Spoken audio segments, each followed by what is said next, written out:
안녕하세요. 스터벅스 도쌤입니다. 수학 문제들을 풀다 보면 많은 실수들이 있죠. 그 중에서 연산 실수가 초중고 학생들한테서 가장 많이 나타나는 가장 답답한 실수 중에 하나죠. 단순 연산 실수.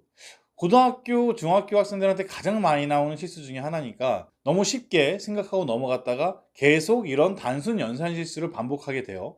오늘 말씀드릴 주제도 단순 연산에 대한 얘기인데, 이런 단순 연산이 초등, 중등, 고등에 따라서 분명히 솔루션은 달라질 것 같아요. 그 중에서 초등 연산에 대해서 오늘은 얘기해 보려고 해요. 그런데 초등 연산에 대해서 말씀드리려고 하다 보니까 저희가 소위 말하는 단순 연산 실수라는 표현, 단순 연산, 이 표현이 과연 초등학생들한테 맞는 말일까? 여기부터 좀 생각을 해봐야 될 것 같아요. 고등학생들 같은 경우에는 유리수, 무리수, 복소수 같은 그런 사칙 연산들 계산들을 굉장히 많이 하다 보니까 어떻게 보면 중학교 때 배웠던 연산이나 초등학교 때 배웠던 연산들은 단순 연산에 포함이 되겠죠.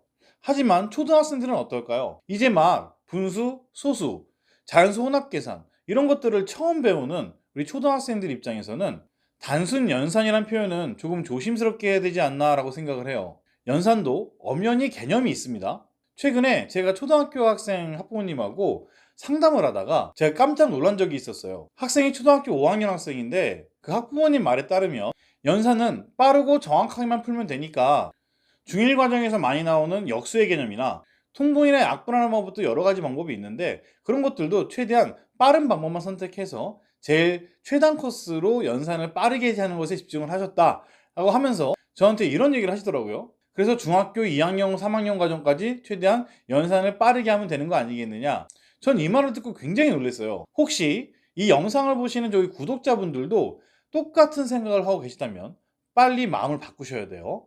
모든 문제집에는 연산을 들어가기 앞서서 연산하는 방법에 대한 소개를 하게 되죠. 그게 연산의 개념이거든요. 그 개념들을 읽다 보면 굳이 이렇게까지 계산 연습을 해야 되나? 그냥 편한 방법을 하는 게 좋지 않나? 이렇게 생각하시면서 그 부분들을 좀 무시하고 넘어가시는 분들 꽤 있으신 것 같아요.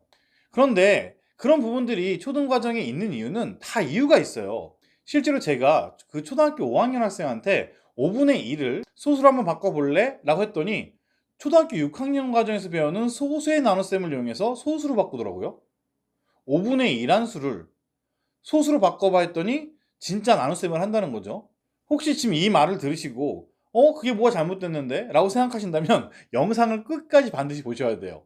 자, 5분의 1을 초등학교 5학년 과정에서는 소수로 바꿔라 라고 했을 때 분모 분자에다가 2를 곱해서 10분의 4로 바꾸고요. 그 다음에 0.4라는 수로 바꿀 수 있다. 즉 분모를 10, 100, 1000, 만 이렇게 초등학교 때는 쓰이진 않지만 중학교 때 쓰는 10의 거듭제곱 형태라고 표현을 하죠. 어쨌든 초등학교 과정에서는 10, 100, 1000만 이렇게 수를 바꿔서 초등학교 4학년 때 소수를 분수로 분수를 소수로 바꾸는 과정 있죠. 그 과정을 그대로 연습하게 만드는 거예요.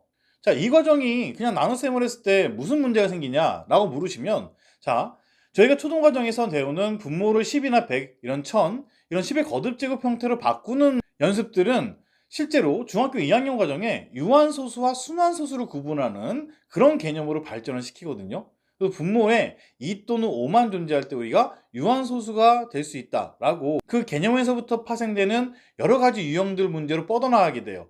그 다음에 고등학교 갔을 때 복잡한 소수 계산할 때가 와요. 그때 그 소수 계산할 때도 마찬가지예요. 분모를 10의 거듭제곱 형태로 바꿔서 푼다는 내용을 가지고 조금 더 편안하게 계산할 수가 있는데 그냥 무작정 계산을 하면 연산을 굉장히 힘들게 할 수밖에 없는 상황이 많이 생겨요. 또 하나의 예를 들어볼까요? 초등학교 4학년 과정에서 저희가 분수를 배울 때 학생들이 이제 선행을 하게 되면 약분을 자연스럽게 하게 되거든요. 그래서 초등학교 4학년 단원평가 볼 때 약분을 하면 안 되는데 약분을 해서 틀리게 하는 경우가 있죠. 그걸 보고 이제 학부모님들은 놀라시잖아요. 아, 약분도 맞게 해주지 왜 틀리게 하냐. 근데 실제로 약분을 배우기 전이기 때문에 약분을 하면 안 되죠. 그럼 그건 또 무슨 이렇게 부조리한 일이냐라고 생각하실 수 있는데 절대 그렇지 않아요. 저희가 단원을 왜 이렇게 배울지를 한번 가만히 생각해 보세요. 초등학교 저학년 때 배우는 덧셈과 뺄셈, 곱셈과 나눗셈, 약분과 통분, 곱셈 공식과 인수분해, 미분과 적분. 자, 어떤 생각이 드세요? 이미 초등학교 때부터 수학의 기본적인 접근법에 대해서 얘기하고 있는 거죠. 대부분의 심화 문제의 기본적인 접근법, 바로 역발상 개념을 만들게 해주는 거예요. 자, 이 역발상 개념이라는 게 뭐냐면요. 제가 뭐 강의들 올려놓은 거 보시면 문제를 풀 때 어려운 문제를 만들 때는 갔으면 와야지 이런 얘기 되게 많이 하거든요. 자, 풀었으면 다시 묶어야지 이런 것처럼 개념을 역으로 다시 올 줄 아는 개념이 필요해요. 그래서 저희는 그거를 하나의 세트로 묶어놓고 덧셈과 뺄셈처럼 더했으면 빼는 거, 그다음에 곱했으면 나누는 거, 약분했으면 통분하는 거 이런 식으로 개념들을 갔다가 오는 방향으로 왔다 갔다 순환시키는 거죠. 이 개념들이 왜 중요하냐면요. 심화 문제에서는 저희가 기본적으로 한 방향으로 연습한 친구들 같은 경우에는 문제의 어떤 접근법을 이해할 수 없는 경우가 굉장히 많아요. 아주 많은 종류의 심화 문제에서는 문제를 다시 볼 때 거꾸로 묶었을 때, 거꾸로 식을 돌렸을 때, 이럴 때 오히려 굉장히 쉽게 보이는 문제들이 많거든요. 그런 역발상 개념이라고 하는 하나의 심화 스킬로 발전시키는데 이런 부분들이 굉장히 도움이 되는 거죠. 이걸 또 따로 공부하실 건 아니잖아요. 그죠? 수학의 기본적 원리에 다 포함이 되어 있는 거예요. 예를 좀 더 드려볼게요. 분모와 분자의 같은 수를 곱하거나 나누는 건 너무 당연한 거고 너무 쉬운 거니까 그냥 통분할 땐 분모 최소 공배수만 구해서 계산을 해 라고 말해주는 학부모님들, 이렇게 말하면 될까요 안 될까요? 당연히 안 되죠. 자, 분수가 분모 분자의 같은 수를 곱해도 나눠도 항상 같다는 이 원리는 분수만의 특권이에요. 아주 중요한 개념이에요. 이런 성질을 이용해서 분수 형태인 미분계수 형태로 변형이 가능해지고요. 심지어 이 변형을 통한 방법들이 하나밖에 없어요. 분모 분자의 같은 식을 나누거나 곱한다. 그래서 꼴을 맞추는 형태의 문제가 출제가 굉장히 많이 되거든요. 그래서 제가 오죽했으면 고3이나 재수생들한테 이런 얘기를 되게 많이 해요. 너희 문제 풀다가 만약에 분수가 나오면 반드시 가장 먼저 떠올려야 되는 거, 분모 분자의 같은 식을 곱하거나 나눠서 식을 변형시킬 수 있다, 또는 변형을 해야지만 문제가 풀릴 수 있다는 것을 반드시 인식하고 있어야 된다. 그 인식이 없는 상태에서 그냥 멍하니 문제 보다가 뭐 구하는 건지도 모르고 틀린 경우가 많다, 이렇게 얘기하거든요. 바로 수능에서도 문제를 푸는 하나의 근거가 돼버려요. 대분수랑 대분수 곱할 때도 그냥 가분수로 싹 바꿔. 여러 가지 방법이 다 필요 없어. 빨리빨리 계산하면 되니까 약분 빨리 하거나 답만 내면 돼. 이렇게 하면 될까요 안 될까요? 당연히 안 되죠.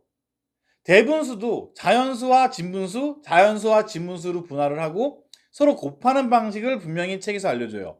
그런데 학생들은 그런 과정이 좀 어렵다고 생각을 하니까 그냥 가분수로 바꾸는 방법만 공부한 다음에 중학교로 올라가죠. 대분수를 자연수와 진분수로 각각 분리해서 한 번씩 각각 곱한다. 이 개념이 바로 뭐죠?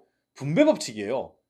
여러 가지 다항식의 분배 법칙을 저희가 여기서 처음으로 접하게 되는 건데 중학교 올라가서 처음으로 접하죠, 아이들이. 초등학교 때부터 이렇게 그냥 빠르게 계산하는 방법만 배우고 나서 중학교, 고등학교 올라가면 학생들이 개념을 제대로 잡으려고 할까요? 오히려 제가 생각하는 중고등학생들이 문제만 열심히 풀어서 암기해서 좋은 점수를 얻으려고 하다 보니까 개념이 부족해진다고 말씀을 드렸죠. 이런 부분들이 발생하게 된 계기 또한 초등학교 때부터 잘못된 어떤 학습 습관 때문이 아닐까라고 저는 생각을 해요. 혹시 집에서 학부모님들께서 직접 아이들을 가르치신다면 연산도 개념이 있다는 걸 반드시 이해하시고 책에 써 있는 그대로 가르치셔야 돼요. 제가 항상 말씀드리죠. 연산이 수학의 그릇이다. 그 그릇을 그렇게 대충 만드실 거예요?